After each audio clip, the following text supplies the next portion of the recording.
Bismillahirrahmanirrahim. Assalamualaikum warahmatullahi wabarakatuh. Tidak terasa kita sudah memasuki sesi 7 ya teman-teman. Semoga kalian sehat selalu dan dimudahkan segala urusannya ya. Jangan lupa pada sesi 7 ini kalian harus mengisi tugas 3 ya. Jangan sampai ketinggalan sama diskusinya juga, sama tes formatifnya juga ya. Bersama saya Wahyu Nurjaya WK, tutor Institut Digital Ekonomi LPK Bandung. Untuk sesi 7 kalian akan mendapatkan materi tentang analisis dampak dan risiko bisnis. Nah, pokok bahasanya yang pertama terkait dengan risiko ya. Risiko itu biasanya didefinisikan beragam ya oleh ahli ekonomi, oleh ahli statistik dan disiplin ilmu lain yang memiliki konsep kadang-kadang juga berbeda-beda ya. Tapi pada intinya risiko itu bisa kita definisikan sebagai kejadian yang merugikan tentunya.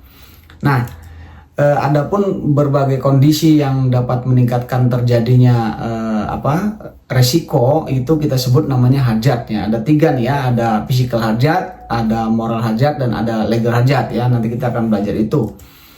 Nah, pokok bahasan selanjutnya kita akan bahas tentang risiko dan kondisi ketidakpastian.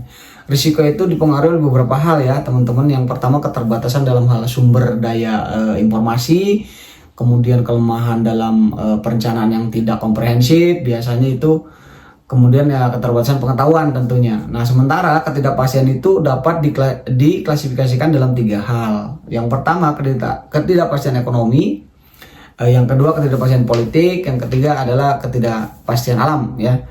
Nah, kemudian kita nanti akan bahas juga terkait dengan risiko-risiko utama dari kegiatan usaha. Nah, risiko utama dari kegiatan usaha itu menurut Dollinger ya, itu pertama adalah kegagalan menghasilkan produk dan pelayanan yang dijanjikan. Yang kedua kegagalan berproduksi sesuai jadwal atau memprediksi penjualan.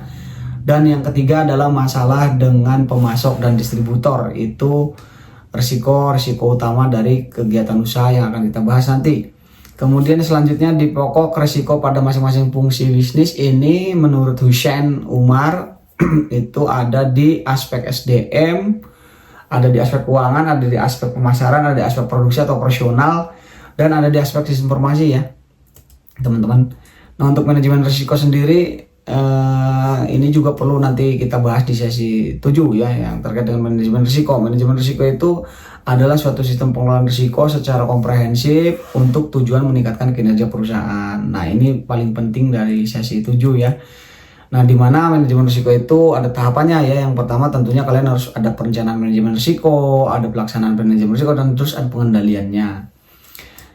Nah, manfaat dari manajemen risiko sendiri teman-teman yaitu yang pertama untuk mencegah perusahaan dari kegagalan atau kebangkrutan lah ya gitu. Yang kedua tentunya meningkatkan laba, yang ketiga memberikan laba secara tidak langsung, dan yang keempat ketenangan bagi manajemen dalam mengelola proses bisnisnya, dan yang terakhir untuk meningkatkan public image. Nah, itu pentingnya dari manajemen risiko. Selamat belajar ya.